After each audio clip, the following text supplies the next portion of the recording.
Dos temas han acaparado la atención pública en los últimos días. Por un lado, la discusión en la Suprema Corte de Justicia de la Nación sobre la inconstitucionalidad de la prisión preventiva oficiosa. Por el otro lado, las reformas que mandó López Obrador al Congreso para que la Guardia Nacional pase a formar parte de la Secretaría de la Defensa, renunciando así a que este organismo esté bajo un mando civil.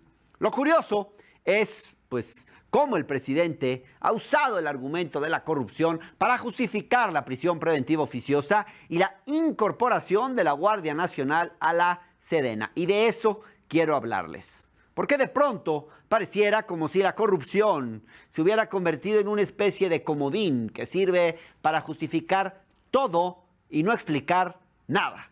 Veamos de cerca, punto por punto.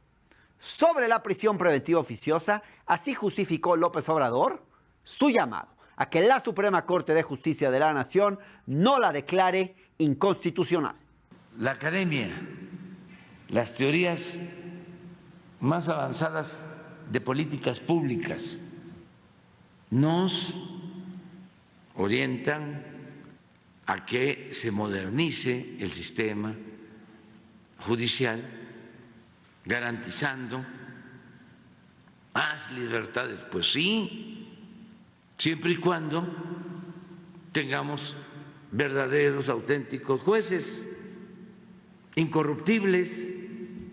Si no, pues es el cuento de nunca acabar, es mantener la impunidad. Ahora veamos cómo se argumentó el paso de la Guardia Nacional a la Secretaría de la Defensa. No es autoritarismo, no es militarizar, es cuidar que la Guardia Nacional no se corrompa, como sucedió con la Policía Federal. Se acaba de pasar.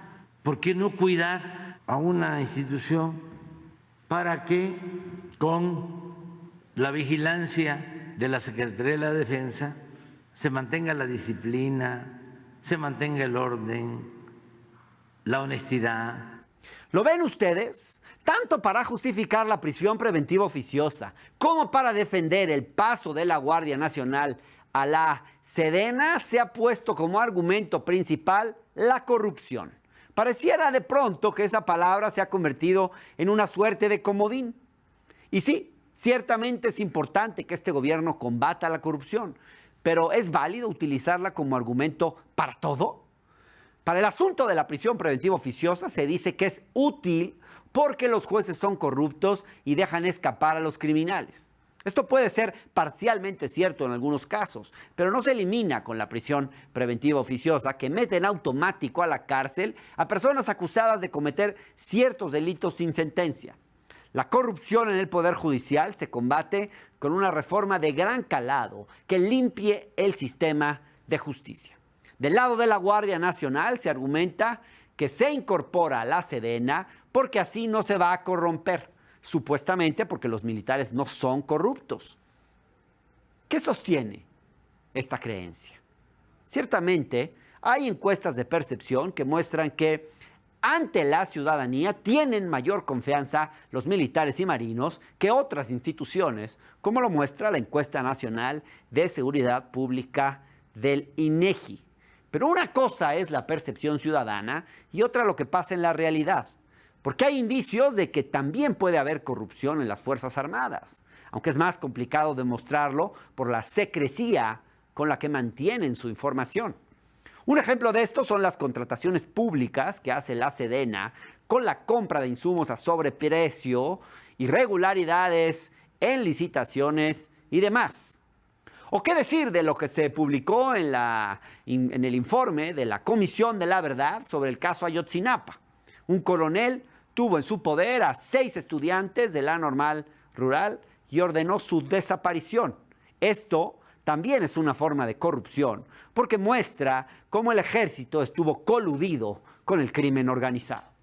El problema y la razón por la que es tan peligroso que haya militares en tareas de seguridad pública es porque no tienen capacitación en respeto a los derechos humanos, no responden a la justicia civil y operan con una gran opacidad.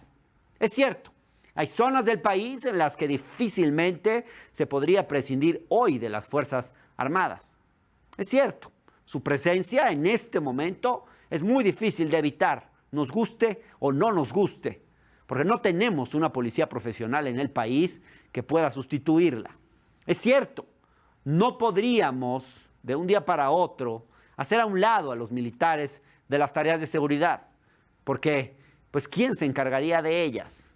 Pero, tampoco nos hagamos falsas ilusiones. Eso ni puede ser la única solución a los problemas de inseguridad pública en el país, ni tampoco es una solución al problema de la corrupción. Pensar que las fuerzas de seguridad no se van a corromper solo por estar a cargo del ejército es hacerse falsas ilusiones.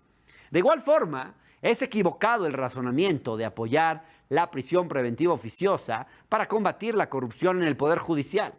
Al final, los que más terminan pagando los costos de la prisión preventiva oficiosa son los más pobres, no los poderosos, que siempre contarán con recursos para contratar buenos abogados o, si no es que también para comprar a los jueces y así evadir la ley.